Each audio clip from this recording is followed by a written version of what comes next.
county should be cleaning that up, and Weyerhaeuser should be cleaning that up, and leaving it so we never have the contamination of our precious watershed.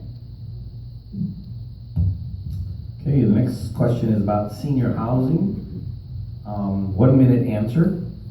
The city has received a letter of intent from a developer requesting that a portion of Snoqualmie's UGA be annexed into the city and developed into a 55-plus active adult residential community. What's your position on that? And what would you consider the important factors in whether you support it or don't support it? Okay, so our population is aging. I do think that, and I've asked a number of people, do we have enough resources for our 55 and up? The answer is no. I would like to see some sort of development for 55 and up. I would like to see an assisted living. I don't think we have that. Do I want to see a 260-acre development with higher density than Issaquah Highlands being built? Absolutely not. But I do think that we could have a scaled down version, and that's something I want to put to the people. What do they want? If some people in that annexation area want to sell, that's great. Not all of them do. We don't have to take everyone's property for them and build a massive development that will bring more traffic and more pressure on our social services system to the city. So I'm not able to talk about the annexation because we're under quasi-judicial. However, I will talk about our 65 and older age citizens is one of the fastest growing demographic in our area. And so Snoqualmie needs to increase opportunities for our seniors to live in accessible housing, provide services. And so this can be, a retirement community, assisted living, or some kind of skilled facility. And it doesn't have to be in the Snoqualmie Hills area. It can be somewhere else in Snoqualmie. I'm committed to listening to our citizens about the annexation and everything. We have public hearings that are coming up regarding that. And one idea about that we're proposing or thinking about is doing an advisory vote so we can hear from the community as to whether we really want this to come in Hills or not. Okay, the next question, ironically you brought up advisory vote, is about initiatives, referendums, and advisory votes, and it is a 2-minute answer, kind of a multi-part question. There's a balance really between citizen voice and actions and sort of elected government and representation. For example, would you support amending the city code to give residents the power of initiative and referendum? 2, how would you utilize citizen advisory votes? Okay. And 3, is there a point where over-reliance on a citizen input can hinder the city governments from operating in a timely and effective manner?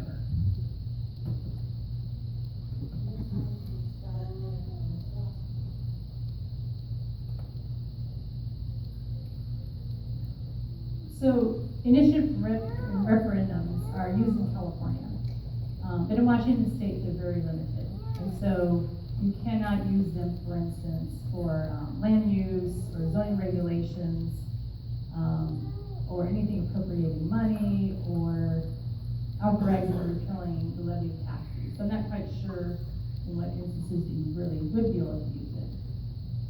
So I think advisory votes are important where, as I just mentioned, it gives our community a chance to really show what they feel as what is important. So again, about Snoqualmie Hills, whether they would like to see that or not. Citizen input is always important, and there's different ways that they can provide citizen input, like doing public hearings or emailing, and every time that we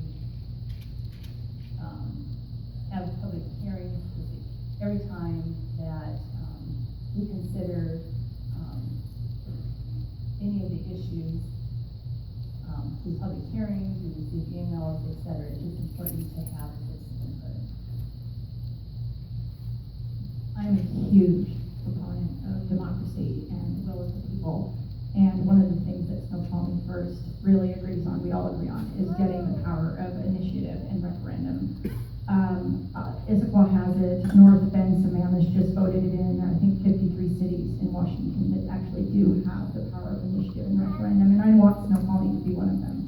I view initiative and referendum and having that power is our last best hope for citizens when the government has failed us. So if we are not allowed to use initiative and referendum for land use, I want to do what North Bend does. Any project of over a certain size for land use should be put to a vote by the people to see if they want it developed or not. There is a bit of a downside, as you mentioned, that it can slow things down. But again, I would rather have smarter, slower growth than rapid growth that causes traffic and many missed opportunities. As far as advisory votes go, I think it's great. I'm not up here to figure out what the citizens want. I want to know what the citizens want. I want to vote based on how they vote. So that is my job, to see what the residents want. And if they, in advisory vote, want something, well, then I'm going to follow that. All right, we have come to the last question, and this is actually a yes or no, or you don't even have to say anything. It can be thumbs up, thumbs down if you want. And that question is, would you support term limits for city council members and the mayor?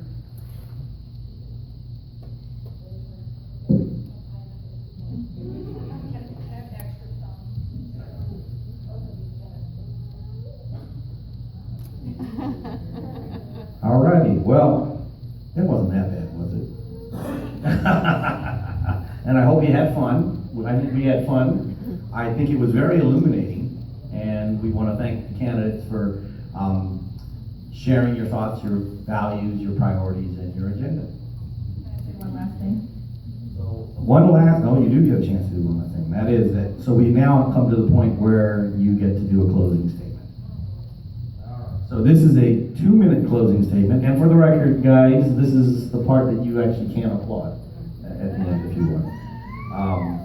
So with 2 minutes for each of you, and this time we're going to start with Catherine, with Ms. Ross. Right. So my family and I have lived in Snoqualmie for 13 years. My twin daughters started kindergarten here, and they just graduated from Mount Sinai High School in June. I believe my 13 years volunteering in our community, 17 years of business management experience, and my education, including an MBA, has prepared me to be an effective council member. Our community is more than growth and development. It is about families and children. I have devoted my time to supporting the needs of our families and children in Snoqualmie Valley. I wish to strengthen Snoqualmie's partnership with human service organizations to build a healthier, stronger, and more resilient community. Snoqualmie's population has grown 150% since my family moved here in 2004. The city has managed this growth while remaining a premier destination and place to live. As a result, the city has won numerous awards, including 5th in the nation of best places to live and the top 10 safest cities in Washington. I intend to build upon the city's accomplishments by bringing a fresh perspective to the challenges and opportunities that a growing community faces. With over 2 million visitors annually, more tourism dollars can create an environment for our local businesses and our community to thrive. Economic development is key to diversifying city revenues and becoming less reliant upon our property taxes. As the council considers future projects, I look forward to working with our council members, our city staff, Snoqualmie partners, and our citizens. I will ensure a balanced approach between growth and preserving the heritage, culture, and majestic beauty of Snoqualmie and our lifestyle.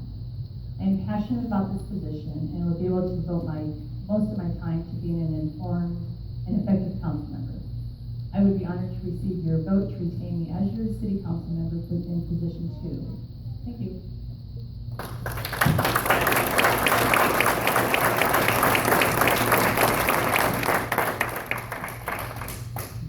First of all, I want to say, Catherine, that I think you're amazing. Your resume is, we have some similarities. Both of us have worked in finance, and both of us have worked extensively with children. I really admire the work you do in our community, especially with Encompass. One of my children received a lot of services in Encompass, so I thank you for that. No matter what happens, thank thank you for all of your help in this community. Wonderful. And I want to thank you all for allowing me to present what I think is a better, more inclusive, and more responsible vision for Snoqualmie's future. This vision, of course, is not based on what I think. This is a vision that is what I believe to be the vision of the majority of Snoqualmie residents. I hope that throughout this debate I have adequately conveyed what residents, King County, and common sense tell us, that Snoqualmie needs to step back a little bit and slow its roll. I want to emphasize that, again, I am not anti-development, and I believe that most residents are not anti-development. And I'm keenly aware that the city needs to expand and diversify its tax revenue. However, the way forward is not a building spree. The way forward is not to build heaps of retail when turnover and vacancy among our existing retail is already high. And the way forward is definitely not to destroy the nature that makes this place so special. So I have a vision of the way forward. And what is that? Well, first we need to be a little bit better about balancing our budget at build out, making sure that that's at build out, and making the cuts where we need to make the cuts. We also need to work with our local merchants. I really want this city to be a year-round tourist destination, not just a summer destination, and I have many ideas for that.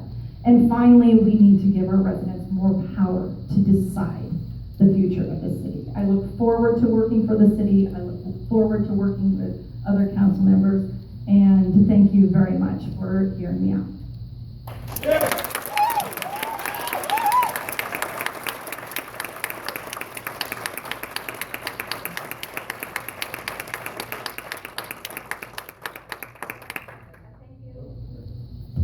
Thank you to both of our candidates. I don't know about you, but I am here to hear your answers. And so we're going to just get going and welcome, if everyone would just take a moment and please welcome all 5 of our Snoqualmie mayor candidates.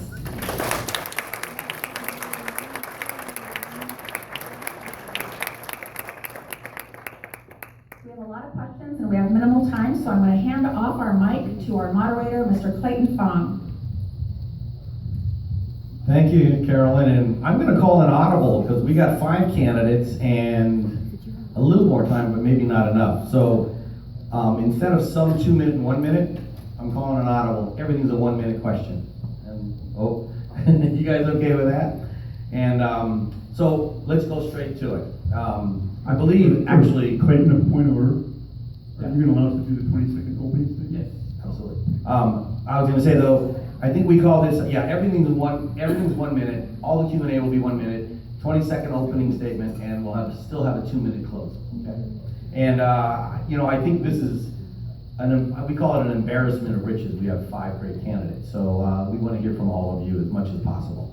So without further ado, let's start with a 20-second opening statement where you address the question, why are you running for this position and what do you want to do?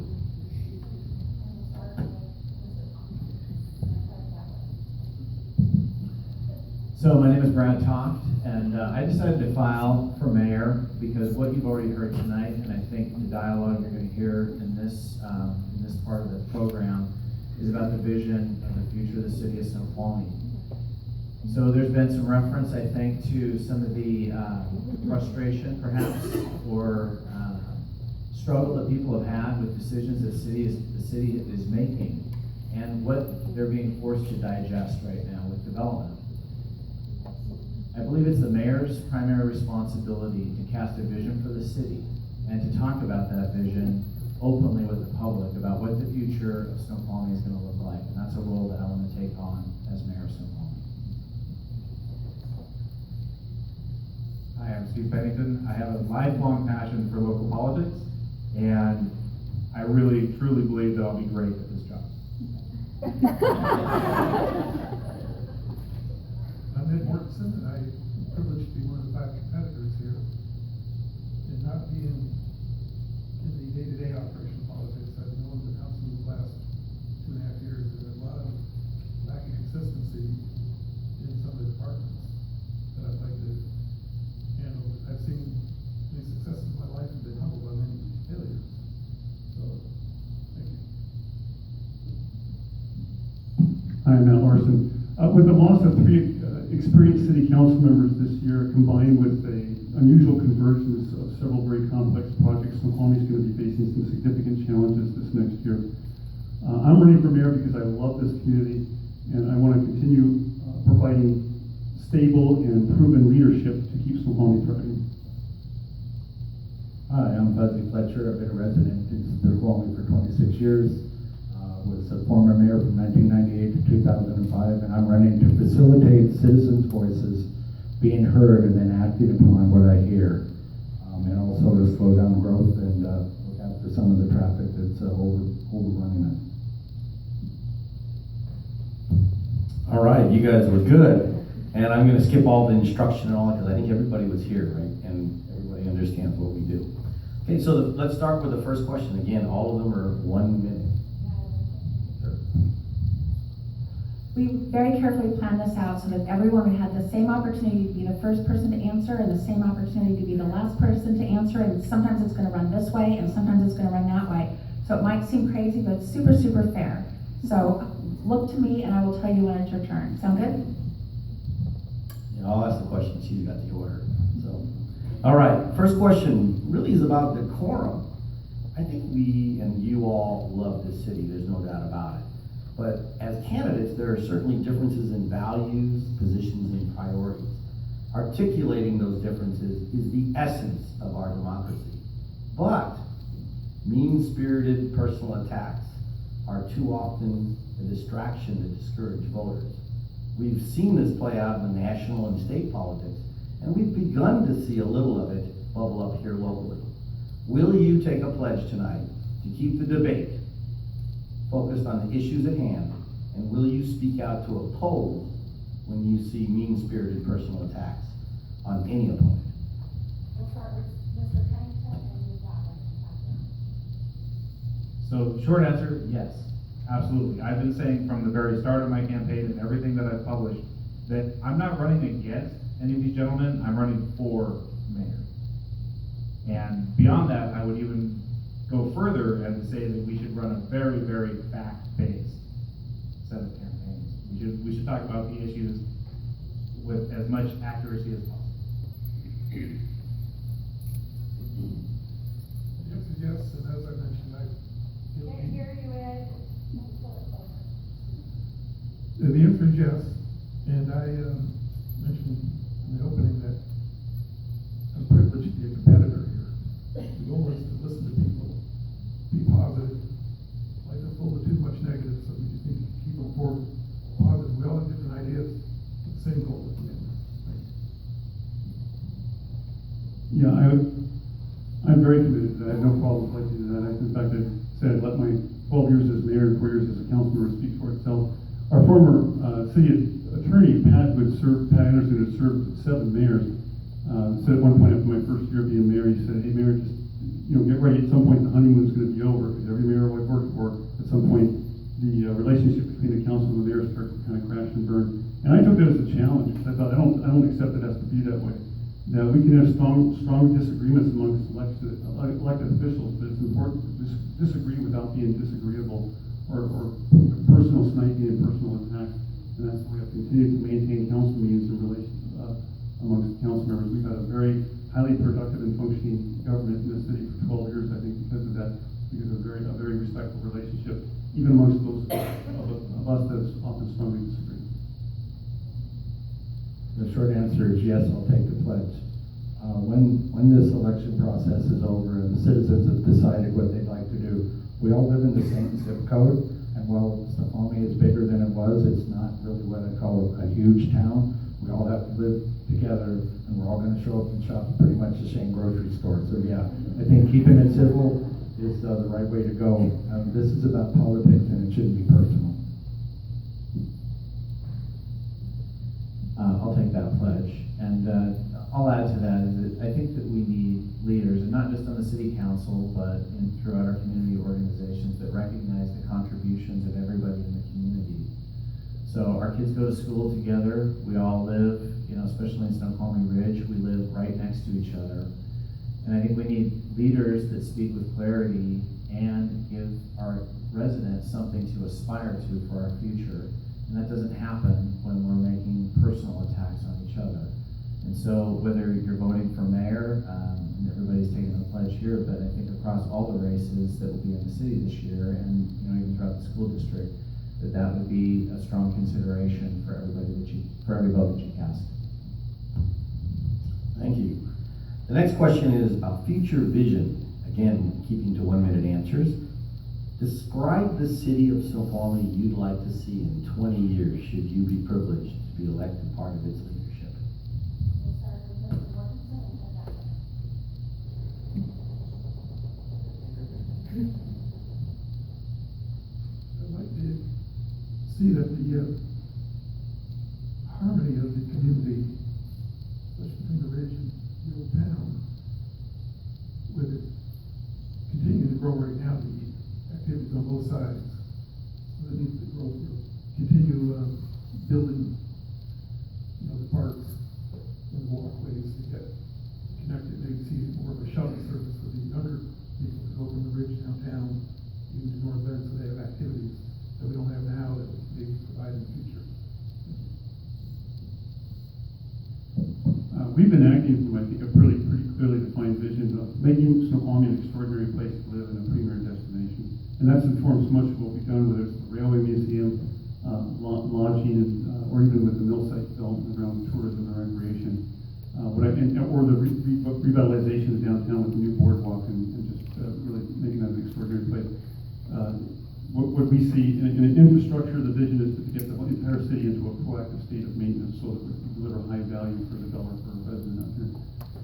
Snoqualmie Ridge was very excited when I came there. There's a vision there of what's often known as new urbanism or smart growth of master plan community that really was a pedestrian-centric design that has embraced diversity. It's kind of designed with connectivity and much like the old European cities or cities of the East Coast. And it was something like alley-loaded lots, and I wish I had another half hour. I'm very passionate about that stuff going on, about what makes that such an extraordinary community in terms of how the community behaves when you, the way you design the infrastructure literally affects how the community behaves. I think my vision would have Snoqualmie looking pretty much like it looks now. Well, it's going to grow. There's going to be people who's coming. We've got to find a place to house them, whether it's a combination of different housing things.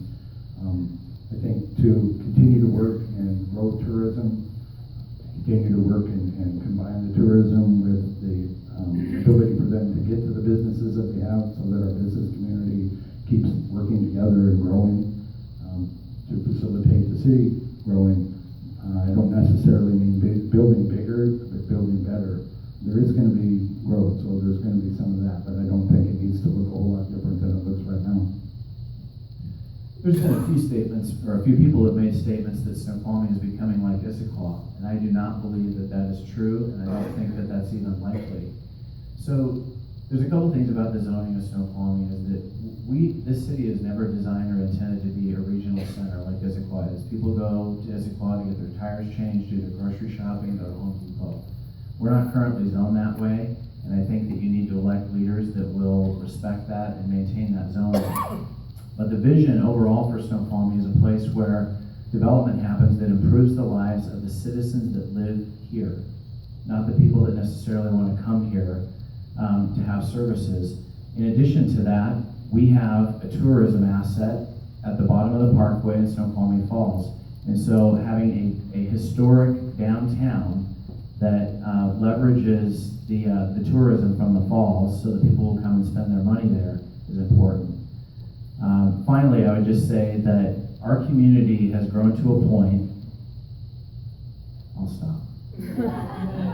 I know I'll get a chance to come back to it.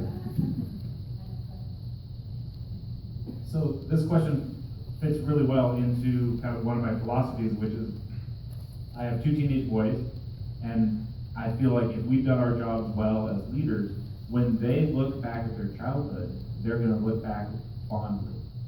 They're going to think, wow, I grew up in a beautiful place. I had opportunities to do great things. We have so many assets in the city, ranging from our parks and our schools to the beautiful vistas of the water and the mountains. And so looking up 20 years, maybe we're talking about grandkids at that point. But and like a lot of parents, I'm starting to worry about when we get to our kids moving out and coming back from college and that sort of thing, if they're gonna be able to live in this area and afford housing and be part of an ongoing generational Snoqualmie. All right, next question. I gotta make a comment. You guys must be really intimidating because they like stop on a dime. We don't dare oppose one. Okay, first of our in your own words questions, and this one's for Fuzzy Fletcher. You have stated that we need change in the city. What we'd like to hear is specifics along those lines. What exactly is it that you would like to change? And maybe give us at least 3 things you'd like to change. Other than the mayor. But that was number 1 on my list. I personally believe the first thing I'd like to change is I believe that the citizens need to have opportunities for more input. And then the elected officials that are receiving that input need to act upon that. And I feel that there's been times in the past, not too distant past, that hasn't happened. I think that we need to watch the traffic that we have. I know there's work that's moved forward on I-90 and 18. It's still a mess. And to bring any more traffic into what we have going on now, I'm not sure where we're going to put it. So I would like to work on changing that.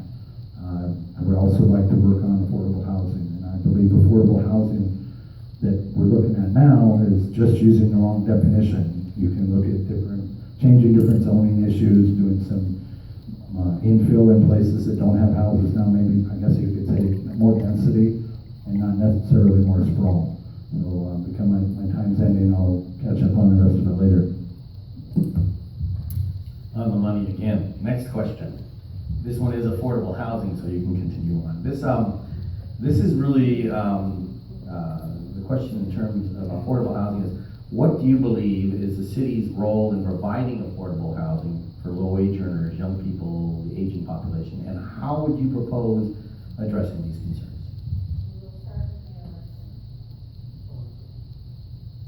So amongst